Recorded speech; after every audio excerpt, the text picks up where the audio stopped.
Saya akan melanjutkan khotbah seri saya yang saya beri judul Menjadi Murid Yesus yang Sejati. Tepatnya bagaimana menjadi murid yang sejati. Dari beberapa khotbah saya yang sebelumnya saya menjelaskan salah satu yang pertama adalah kita menjadi garam. Bukan hanya garam tapi garam yang baik. Karena menjadi garam itu bukan pilihan. Kita semua sudah menjadi garam. Yesus berkata, engkau adalah garam dan terang. Jadi bukannya jadilah garam, kita sudah jadi. Tapi garam itu ternyata ada garam yang baik dan ada garam yang tidak baik. Khususnya garam yang disebut oleh Tuhan Yesus, garam yang sudah menjadi tawar. Misalnya dalam Lukas 14:34 Yesus berkata, garam memang baik, tetapi jika garam juga menjadi tawar, dengan apakah ia diasinkan? Sementara kita tahu, next slide-nya bahwa garam itu mestinya senyawa yang sangat-sangat stabil. Tapi kok bisa menjadi tawar?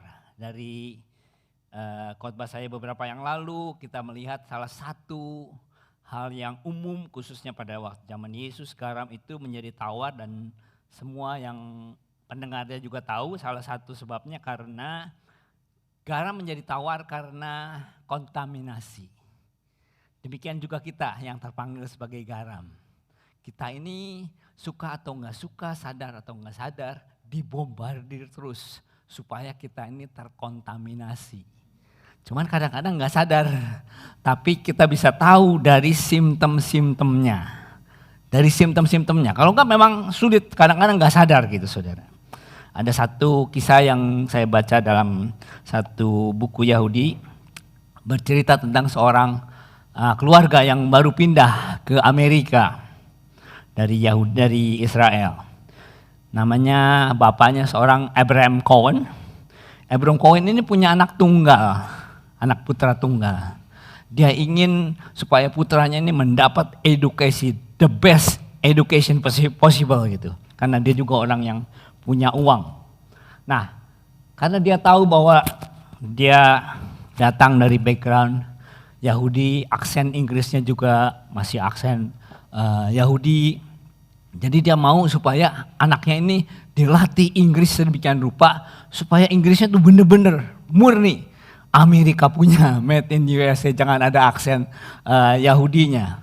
Lalu temannya kasih nasihat, saya tahu ada profesor satu di University of Yale katanya, di New Haven.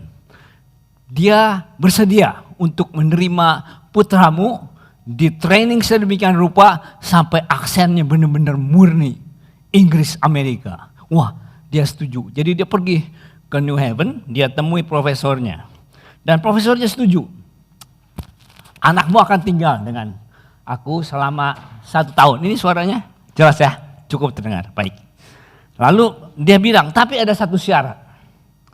Dia akan tinggal 1 tahun bersama saya dan kamu gak boleh ketemu sama anak kamu selama 1 tahun. Karena ini membutuhkan waktu yang lama bagi seorang anak untuk menghilangkan aksen asingnya, kata si profesor ini. Jadi tidak boleh ada hal-hal yang dilakukan untuk mengganggu proses belajar bahasa Inggris dengan benar. Lalu setelah 1 tahun, Abraham Cohen cepat-cepat datang ke New Haven, menemui sang profesor dan berkata, how is my son doing? He asked. Profesornya bilang, don't ask, satunya profesor ini. Lalu dia bilang begini, his speech is poetic katanya, gitu. The next slide-nya ininya. His speech is poetic katanya. Saudara ngerti ya bahwa tanpa sadar si profesor ini yang terkontaminasi dengan si orang Yahudi ini. Jadi begitulah dengan kita sendiri ini. Kadang-kadang kita ini nggak sadar bahwa kita ini terkontaminasi. Kita sudah belajar dari 2 Timotius 3, 1 ayat 4 yang saya jabarkan secara mendetail. Bagaimana kita bisa cek kontaminasi apa saja. Saya akan ulang 1 atau 2 hal saja. sementara saya menyampaikan hal-hal yang saya tidak sempat sampaikan beberapa waktu yang lalu. Yang pertama, mencintai diri sendiri atau selfish. Selfish ini salah satu kontaminasi yang kita betul-betul sangat harus jaga sekali. Karena by nature kita ini selfish, mudah untuk selfish. Seperti gravitasi, kalau kita nggak intentionally unselfish, itu mudah sekali untuk kita ini jatuh terhadap selfishness gitu ya. Nah, beberapa waktu yang lalu di Bandung saya quote ada satu perenungan dari gereja di Bandung ini yang mengatakan begini. Keluarga atau keluarga Allah adalah tempat menyatakan kasih Allah. Waktu keluarga atau keluarga Allah tidak lagi saling mengasihi, maka biasanya kita sedang mengasihi diri sendiri. Waduh, saya lihat perenungan ini betul juga ya. Saat kita gagal bisa mengasihi dari keluarga atau keluarga Allah, itu sangat-sangat besar kemungkinannya kita ini sedang selfish sebetulnya. Jadi pertanyaannya, when is the last time we doing unselfish things? Saya percaya kalau di sini karena kebanyakan orang tua, kalau di rumah tangga nggak berlaku nih saudara, karena kita semua biasanya unselfish sebagai orang tua ya. Tapi di tempat lain, di luar rumah, di keluarga Allah, di masyarakat atau di mana saja, coba cek kapan terakhir kita doing unselfish. Di gereja misalnya, kapan terakhir kita doing volunteer things? Kita datang pagi-pagi, siapa tahu ada yang bisa bantu apa ya pagi-pagi di sini. Di hospitality, sebagai penyambut tamu. Aduh, ini orang baru nih kayaknya, nggak ada temennya. Siapa yang ngajak ngomong? Siapa yang bisa pelayanan apa? Itu baru di gereja. Bagaimana dengan di tempat-tempat lain, di tetangga atau apa? Ada banyak hal untuk cek diri kita. Apakah we doing unselfish things atau tidak? Yang kedua, hamba uang. Kita sudah tahu kalau kita sudah prioritas semuanya kepada uang, dan uang itu juga salah satu barometer bahwa kegaraman kita ini mungkin terkontaminasi. Kalau kita sudah utamakan uang daripada relasi, lebih baik saya break relationship, saya putus relasinya dengan sesama atau apa demi uang. Nah, ini udah bahaya. Atau bahkan relasi dengan Tuhan pun saya korbankan demi uang. Itu juga sudah bahaya. Artinya saya lebih senang nggak punya hubungan sama kehilangan Tuhan daripada kehilangan uang. Nah, ini udah bahaya. Itu juga simptom-simptom bahwa kegaraman kita sudah menjadi tawar. Saya lompat ke slide yang suka menjelekkan orang. Kalau bisa ketemu suka menjelekkan orang. Kenapa saya ulang ini? Karena dari semua simptom-simptom ini, selain selfish, hal yang ini untuk saya pribadi. Ini hal yang saya banyak jatuh di sini. Suka menjelekkan orang. False accuser, devil, diabolos itu salah satu gelar yang diberikan oleh Alkitab kepada iblis, diabolos, yang artinya juga slander, fitnah. Nah, saya pernah terangkan beberapa waktu yang lalu bahwa ada 4 dosa serius ya, ketika para rohaniwan Yahudi itu memperdebatkan, menggumulkan di saat kehidupan ini terancam hidup dan mati. Ada 613 perintah Allah di Taurat, yang mana yang boleh di-spare demi hidup. Karena kehidupan adalah sangat-sangat berharga di kehidupan orang Yahudi, orang Israel. Misalnya dilarang, bahkan mereka bisa break sunat misalnya, atau break hukum sabat misalnya, demi untuk hidup. Itu mereka masih spare gitu ya hukum itu. Tapi ada 4 hukum utama yang mereka nggak boleh spare. Artinya kalau diperhadapkan kepada hukum ini, melanggar hukum ini dan mati, orang Israel atau orang Yahudi harus pilih mati daripada melanggar hukum ini. Keempat itu Ada yang bisa tiga, atau kalau itu juga bisa 4 ya, tergantung karena 3 dan 4 ini suka dianggap satu gitu. Yang pertama, semuanya ada dalam 10 perintah Allah. Yang pertama adalah idolatry, penyembahan berhala. Jangan menyembah Allah lain. Jadi artinya kalau orang Yahudi diperhadapkan pada hukuman mati, pilih menyembah berhala atau mati, harus pilih mati. Kedua, idolatry, seksual imoralitas, kan di situ di 10 perintah Allah ada. Lalu yang ketiga, murder, do not murder. Kalau bahasa Indonesia agak saru ya, karena kita cuma taunya jangan membunuh dalam perintah Allah ya. Tapi dalam bahasa aslinya itu jelas beda. Do not murder and do not kill. Kalau do not kill itu masih diperbolehkan dalam hal perang, membela diri dan sebagainya. Yang gak boleh itu do not murder dalam bahasa aslinya. Murder itu artinya membunuh the innocent people. Itu gak boleh. Nah yang keempat adalah slander ini. Lashon hara dalam bahasa Ibraninya. Lashon itu artinya lidah yang jahat atau language yang jahat. Itu juga dalam 10 perintah Allah ya, jangan menjadi saksi dusta itunya. Nah, itu yang nggak boleh. Nah, 3 dan 4 ini sering disatukan, makanya jadi 3 itu ya. Karena slander atau fitnah diasosiasikan atau sangat-sangat erat hubungannya dengan murder, dengan membunuh orang lain. Nah, ini yang kita harus waspadai, dan saat ini atau sekarang ini kita melakukan hal ini atau banyak orang melakukan, termasuk saya, bukan dengan mulut tapi dengan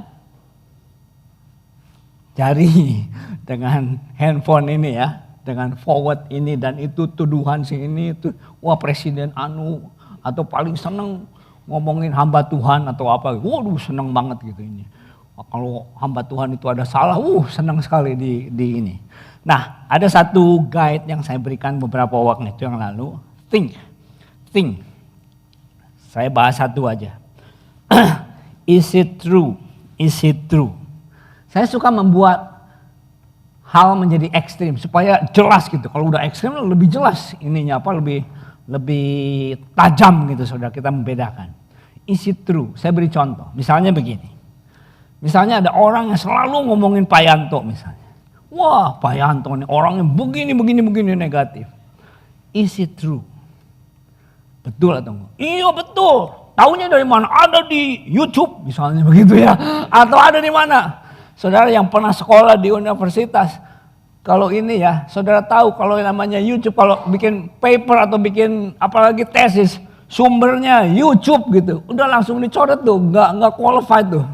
Wikipedia aja kadang-kadang udah nggak boleh ininya, nggak qualified gitu. Ini sumbernya YouTube, wah kalau udah di YouTube itu pasti bener gitu. Itu belum tentu gitu ya. Nah, saya suka membuat ekstrim begini. Saya buat ekstrim, misalnya ada orang yang bertanya, ada yang menuduh gitu ya kepada Pak Yanto. Pak Yanto ini wah orangnya begini. Is it true? Saya berbahagia saya di lingkungan orang-orang yang suka memperingatkan saya gitu. Jangan gitu pastor, belum tentu lu Pak Yanto begini. Waduh, iya bener. Iya. Salah. Nggak boleh begitu. Buatnya ekstrem begini. Kalau saudara sangat yakin sekali, Pak Yanto begini. Coba berani nggak berdoa, bilang begini sama Tuhan. Tuhan, kalau sampai salah, ambil semua harta saya. Berani nggak? Kalau nggak berani berarti ada berapa persen not true, betul nggak? Mau lebih ekstrem lagi? Boleh.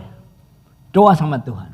Tuhan kalau sampai salah nih, 1% aja saya salah tuduhan saya kepada Pak Yanto, coret nama saya dari kitab kehidupan Tuhan. Berani?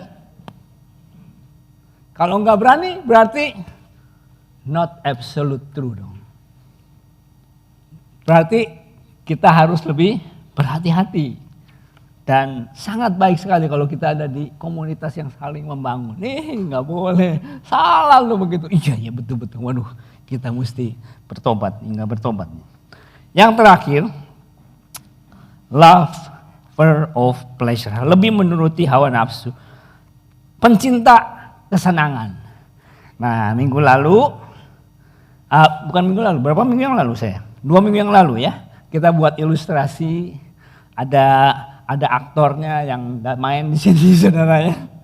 Terima kasih untuk para aktornya yang membantu kita untuk ingat-ingat hal ini, bahwa ternyata musuh itu enggak mudah menyerah ya. Kalau dia coba satu untuk memikat kita, itu jangan pikir kalau kita ini berhasil enggak terpikat, itu dia akan bebaskan kita. Dia akan coba dengan hal yang lain lagi. Dan dia coba sampai akhirnya kita ini surrounded gitu ya, dikelilingi oleh banyak sekali umpan-umpan ini. Sampai kita ini jatuh menjadi garam pencinta kesenangan. Ya, nah dalam hal ini yang tadi contohnya tadi, terima kasih untuk aktornya yang dari Hollywood itu. Waktu kita ambil umpannya itu, yang slide sebelumnya itu, kita pikir kita ini memiliki uang itu ya. Tapi saudara tahu cara kerjanya umpan kan? Kail itu ya. Kail itu kalau udah hook, ikan itu pikir makanan itu dia udah makan ya. Tapi sebetulnya siapa yang lagi kontrol? Si pengailnya, betul enggak? Kita pikir kita yang dapat uangnya nih. Tapi sebetulnya lagi terkait. Sebetulnya uang itu yang mengontrol kita, atau lebih tepatnya musuh kita yang mengontrol kehidupan kita. Menjadi pencinta kesenangan. Kita pikir uang itu waduh enak sekali, tapi ternyata di page demikian lupa. Sampai kita ini menjadi pencinta kesenangan. Dan uang itu adalah alat yang sangat ampuh sekali untuk memenuhi pencinta kesenangan ini. Itu yang pertama. Bagaimana kita menjadi murid Kristus yang baik? Yang pertama menjadi garam yang baik, dan untuk menjadi garam yang baik, watch out, selalu cek dengan simptom-simptom yang keluar dalam kehidupan kita. Untuk supaya kita ini waspada, untuk supaya ini kembali, wah simptom ini telah berbahaya buat kita. Yang kedua adalah dengan fokus kepada Yesus. Fokus kepada Yesus. Ayatnya di Ibrani 12, ayat pertama dan kedua. Karena kita mempunyai banyak saksi, bagaikan awan yang mengelilingi kita. Marilah kita menanggalkan semua beban dan dosa yang begitu merintangi kita. Dan berlomba dengan tekun dalam perlombaan yang diwajibkan bagi kita. Dan ayat yang kedua dikatakan, marilah kita melakukannya dengan mata yang tertuju kepada Yesus. 2 minggu yang lalu saya memberikan ilustrasi bagaimana kita sebagai Formula One driver. Ingat ya, Formula One driver. Waktu kita melakukan perlombaan yang diwajibkan kepada kita ini, di ayat yang pertama tadi, kita seperti Formula One driver. Tugasnya kita adalah selain memenangkan perlombaan itu dengan cara fokus, betul nggak? Fokus. Nggak ada Formula One driver yang mengendarai, pernah nggak lihat? Lalu slow down gitu.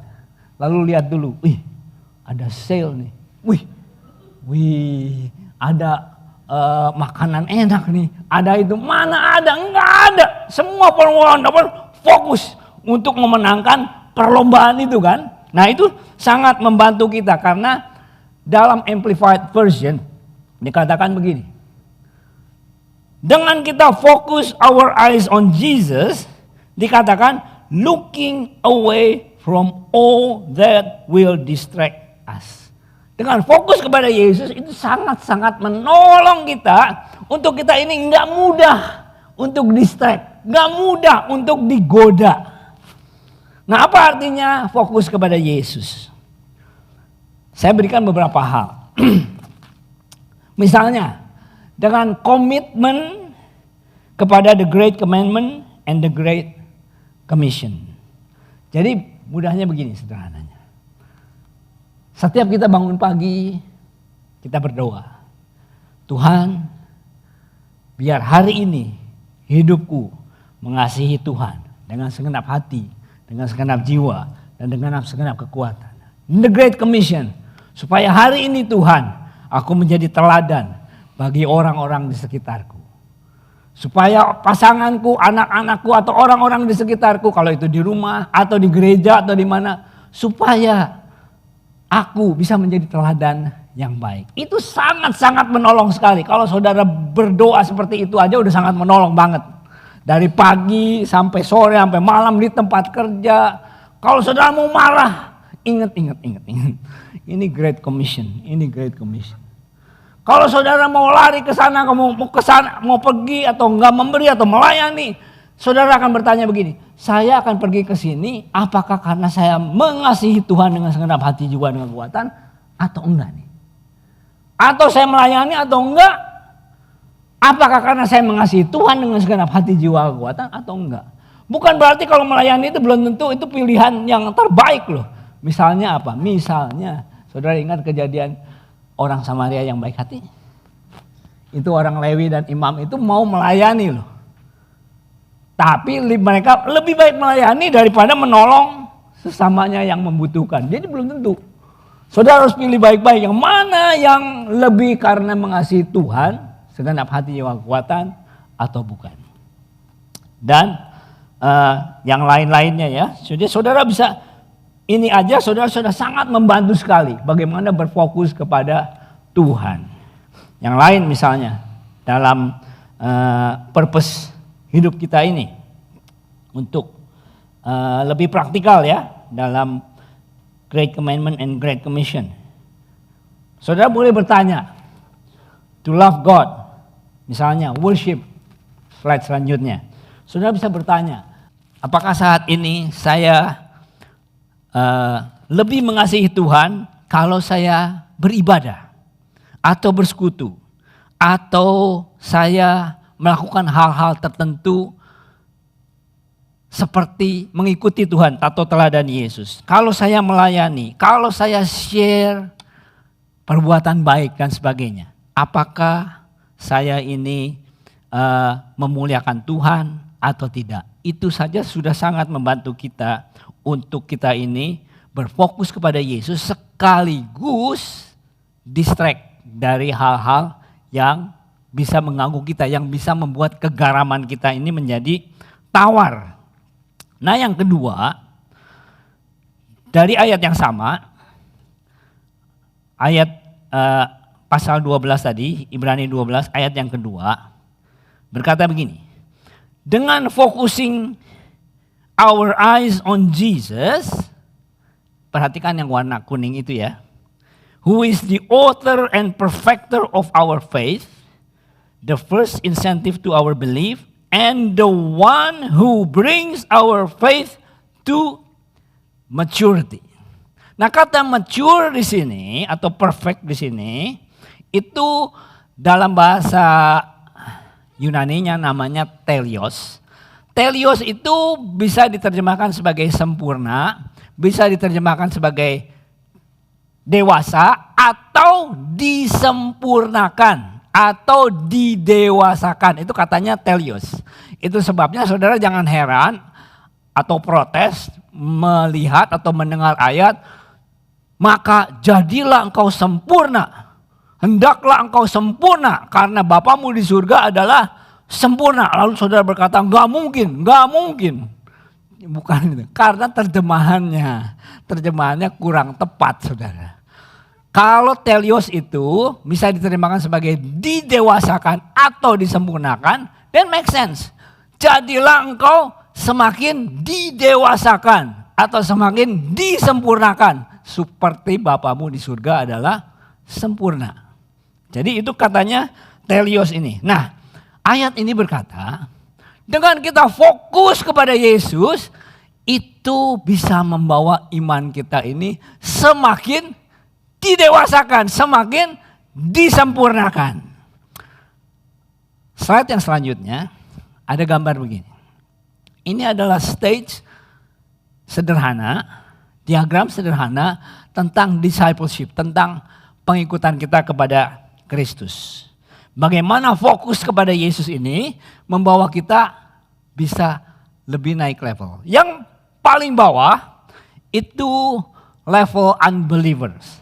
unbelievers itu Yesusnya nggak ada dalam kehidupan kita. Nggak ada. Yang di tengah, Yesusnya ada dalam kehidupan kita. Tapi dia nggak sungguh-sungguh bertahta. Ya sebagai juru selamat oke lah. Sebagai asuransi kebakaran bolehlah. Tapi untuk jadi Tuhan yang lain, itu yang lain lagi lah ya ininya. Tapi yang mature, telios tadi ini, atau semakin didewasakan dan semakin disempurnakan, semakin Yesusnya ditaruh di atas tahta kehidupan kita. Nah, yang unbeliever ini,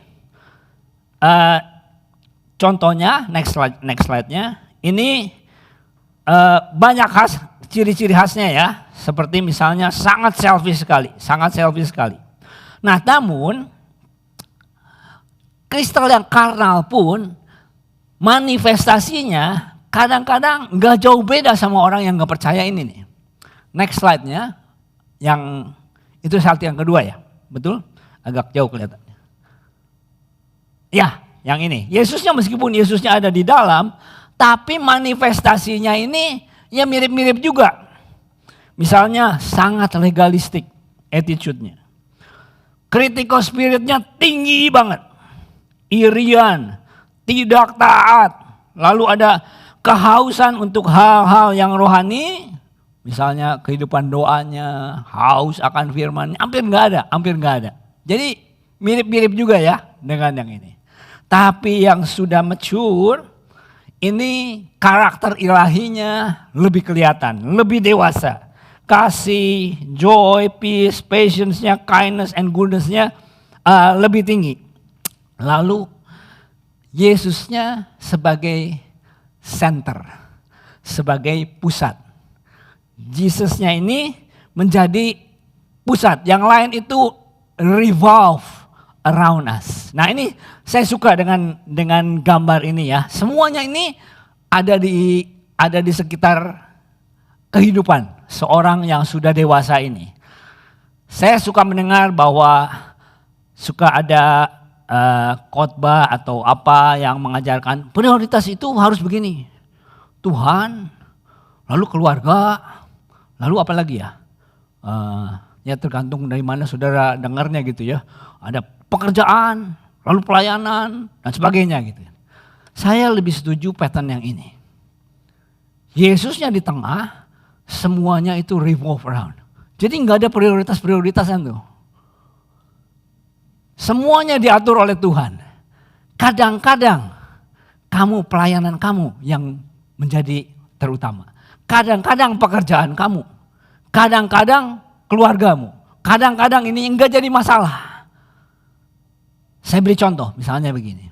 Saudara orangnya pas-pasan banget. Pas-pasan udah enggak ada. Senin Kemis ya udah. Tapi saudara setia dengan perpuluhan. Bawa perpuluhan. Satu kali ada keluarga yang membutuhkan. Gimana nih Tuhan? Saya udah biasa kasih ini perpuluhan dan sebagainya. Tapi Yesus yang jadi center. Kali ini jangan kasih saudaramu yang lagi membutuhkan. Gak apa-apa. Yesus sebagai senternya.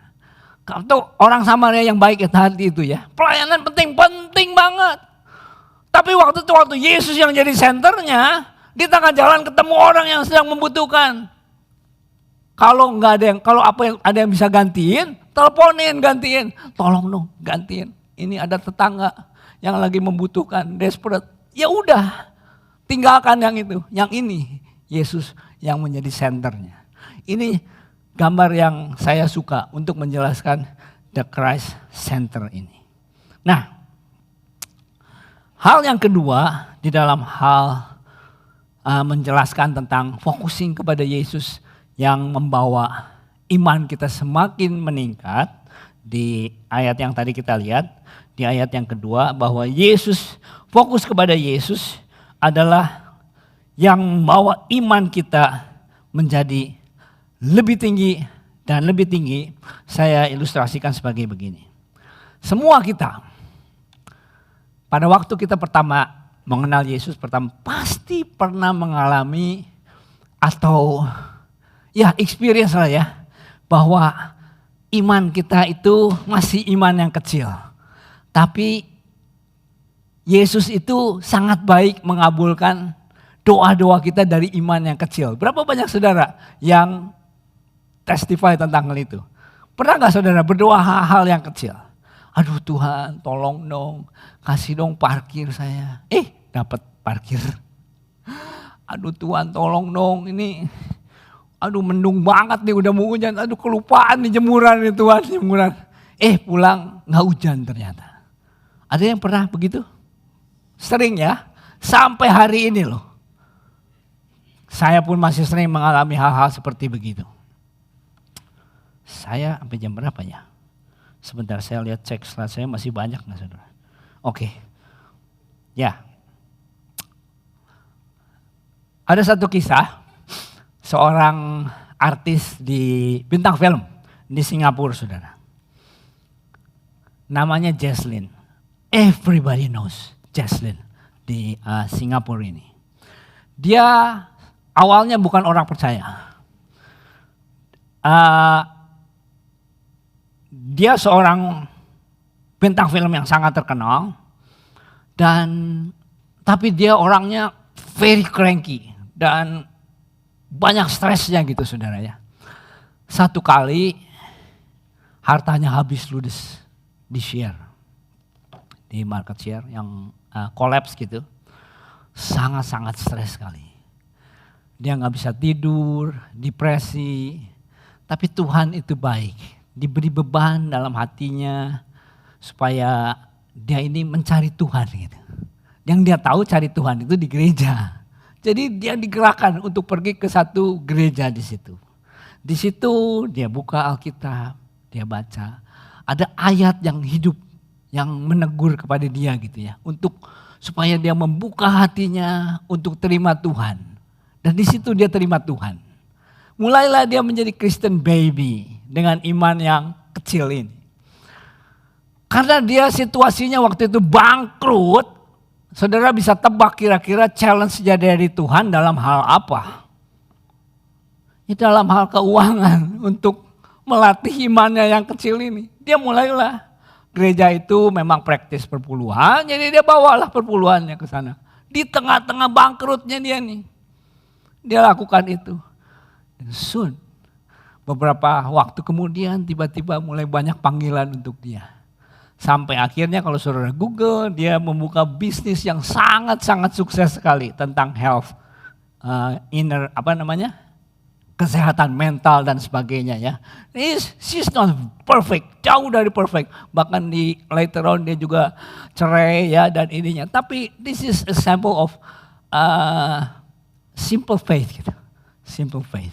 Saya ingat ada seorang anak kecil yang lagi ikutan camping school camp gitu naik bus school camp. Dia punya lunch. Dia mau makan mandarinnya tuh di lunchnya itu. Dia suka mandarin, dia ambil, dia makan.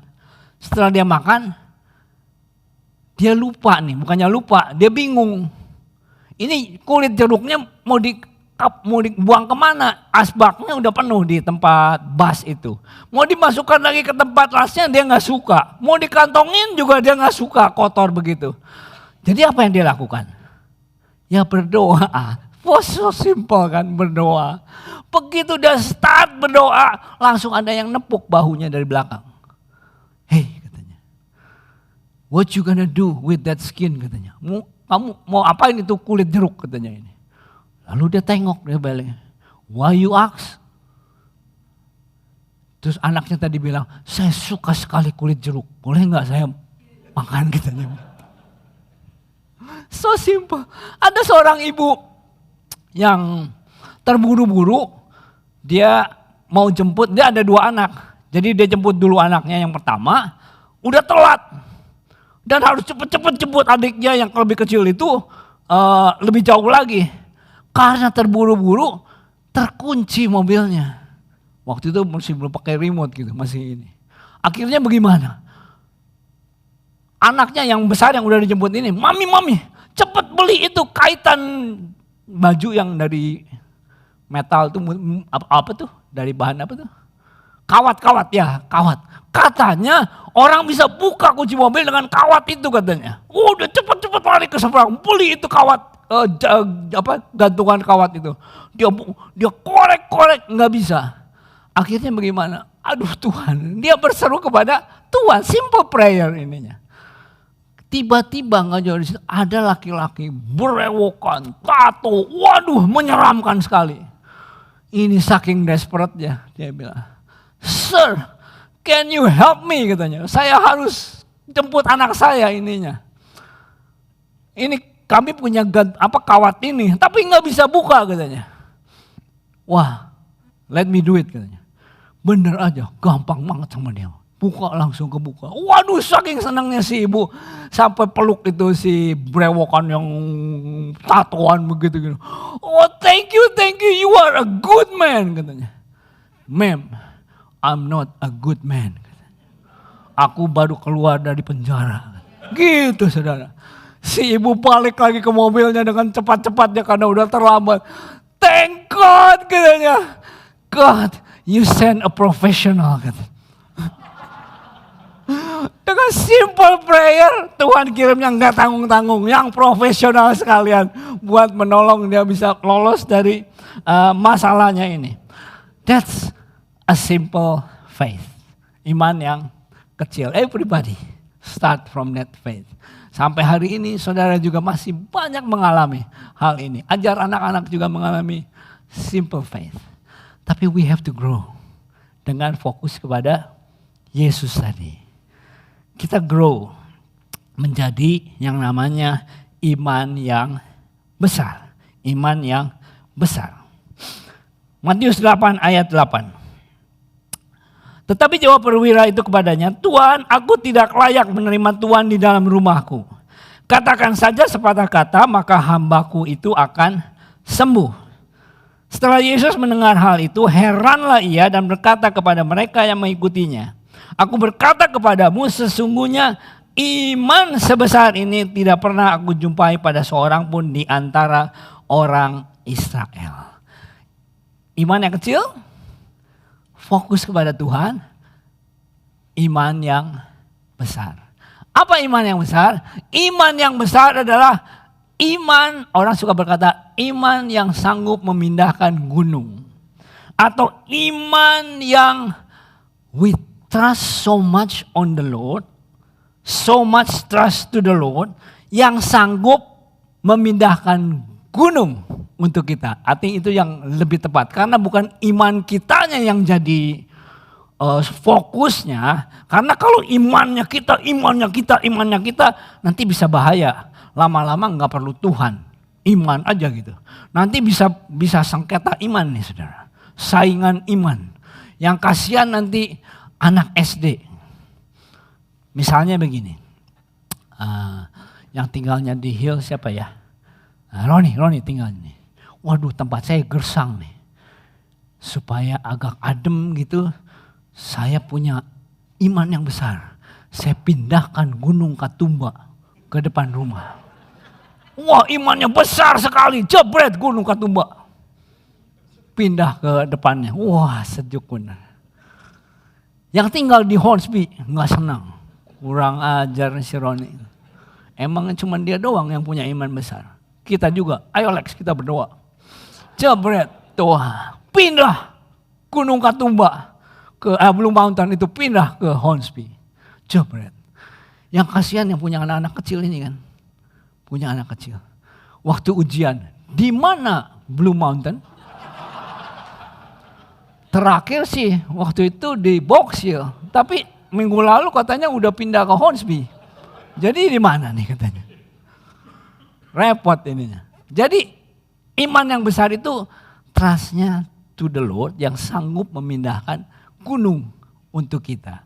Saudara mungkin familiar dengan kisah Letterlek yang memindahkan gunung. Ada satu gereja di Mesir, yaitu gereja sampah, atau suka dikenal Saint Simon the Tanner yang ada di Bukatam Kaisar. Saudara bisa Google situ ya.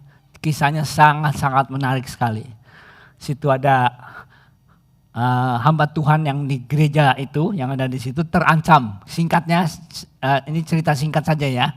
Diancam, kalau memang benar Tuhanmu, Tuhan yang sanggup memindahkan gunung, buktikan. Kalau enggak, kami akan bunuh kau dengan seisi jemaatmu. Dia berdoa 3 hari, terjadi gempa bumi, lalu pindah ya. Jadi seperti pindah begitu. Sampai hari ini gereja itu masih ada. Contoh iman yang besar lagi, seorang hamba Tuhan yang saya yakin saudara sudah pernah dengar namanya, Reinhard Bonnke ya. Reinhard Bonnke itu mempunyai hamba Tuhan yang dikaruniakan dengan iman yang besar. Pelayanannya diikuti oleh mujizat-mujizat yang tidak masuk di akal. Tidak natural, supranatural. Salah satunya saya ingat waktu itu ketika dia sedang KKR. Dia nggak tahu apa-apa. Ternyata di bawahnya itu ada orang bawa jenazah seorang pendeta saudara yang sudah mati 1 atau 2 hari sebelumnya. Dia nggak tahu sama sekali. Tapi Reinhard Bonnke itu berdoa dengan iman. Yang buta dicelikan, yang tuli mendengar, yang mati dibangkitkan tanpa tahu. Di bawahnya ada jenazah yang ini. Tiba-tiba bangkit yang jenazahnya itu. Gempar di Afrika itu sampai ke Eropa surat kabarnya itu ya. Saudara juga bisa Google kisah itu. Nah, ini adalah step dari iman yang kecil ke iman yang besar. Saya yakin di antara saudara pasti pernah juga mengalami hal-hal seperti ini. Iman yang tidak mungkin, secara akal itu enggak mungkin. Termasuk salah satu saya berubah, lahir baru sungguh-sungguh benar-benar menyerahkan diri kepada Tuhan itu karena ini. Saya ini secara akal budi, saya pernah ceritakan beberapa tahun yang lalu waktu saya baru masuk di Hills. Harusnya secara akal budi itu saya ini masuk penjara nih. Ini saya cheating tax gitu ya, cheating tax. Tapi oleh karena kasih karunia Tuhan, saya sama sekali nggak bangga dengan apa yang saya lakukan. Tapi oleh karena kasih karunia Tuhan, secara supranatural nggak masuk di akal, God spare me. Dan membuat saya, wah kalau Tuhan yang begini, wah benar patut untuk diikuti. Saya benar-benar patut untuk menyerahkan hidup saya seluruhnya untuk Tuhan yang model begini gitu. Itu kira-kira seperti begitu ya saudara. Tapi saya percaya kalau saudara diberikan izin berdiri di sini pasti punya hal-hal yang seperti itu. Iman yang dari kecil lalu menjadi besar. Tapi iman yang selanjutnya adalah yang tadi di Ibrani 12 katakan, iman yang sempurna atau semakin dewasa ya, iman yang sempurna. Nah, Reinhard Bonnke yang sama ini di akhir-akhir hidupnya dia menderita kanker sedemikian rupa sehingga akhirnya dia meninggal karena kankernya ini. Dan dia sama sekali tidak berubah setia. Next slide. Yang tidak berubah setia tetap terus melayani. Beberapa tahun yang lalu, saya lupa tahun berapa, waktu kami ke Hillsong Conference, pembicaranya itu salah satunya adalah Reinhard Bonnke ini. Saya ingat dia berkata, waktu itu dia masih muda saudara. Dia berkata dengan berapi-api gitu. Mantu saya berkata katanya, agak meledek ke si Reinhard Bonnke. Dad, you getting old katanya. One day kamu akan jadi lemah katanya. dia seperti menggubriskan ya ledekannya itu. Tahu nggak katanya, saya ini seperti Boeing katanya. Waktu saya kalau sebelum take off itu ya, artinya kita sebelum mati gitu ya. Sebelum take off itu when the best engine katanya. Waktu engine-nya pas lagi dipompa semaksimal mungkin untuk naik. That's me katanya, dia bilang. Memang betul saudara. 1 hari sebelum dia meninggal, dia masih preaching nih. Orang ini benar-benar bukan punya iman yang kuat, tapi iman yang perfect. Artinya apa iman yang perfect? Iman yang perfect atau iman yang sempurna itu iman yang tetap percaya, tetap setia, tetap mengasihi Tuhan, walaupun regardless hasilnya. Apakah engkau diberkati, apakah engkau disembuhkan, apakah engkau diberi jalan keluar, kau tetap cinta Yesus. Kau tetap cinta Yesus. Meskipun badai silih berganti. Iman yang sempurna adalah iman yang bertahan. Iman yang terus mengasihi, melayani Tuhan. Meskipun atau regardless hasilnya. Nah, saya pernah memberikan penjelasan tentang 5 tahap discipleship. 5 tahap discipleship. Tolong next slide-nya. Next slide-nya lagi. Jadi begini, 5 tahap discipleship ini ada tahap-tahapnya ya.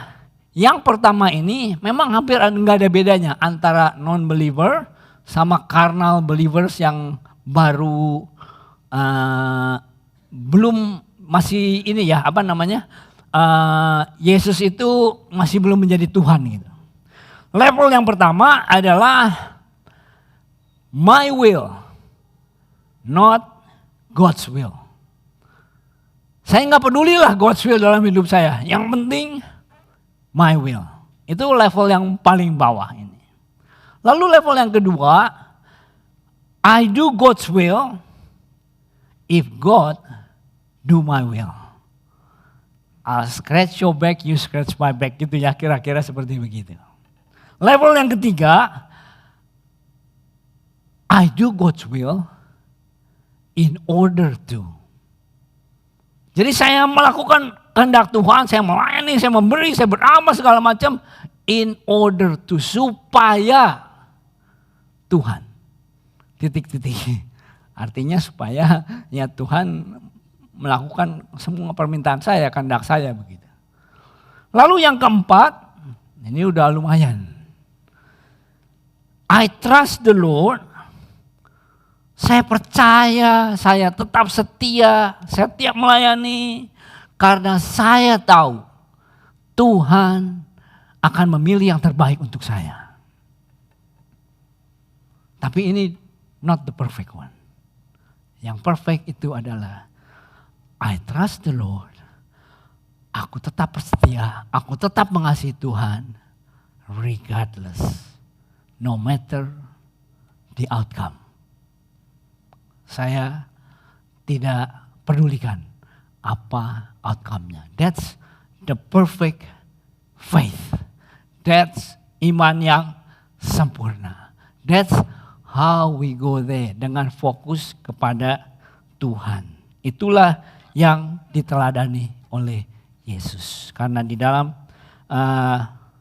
Ibrani 12 itu dikatakan begini. Maaf Bu, mundur slide-nya, jangan maju. Ya, yang Indonesia aja ya supaya lebih mengerti. Inilah yang dilakukan oleh Tuhan Yesus.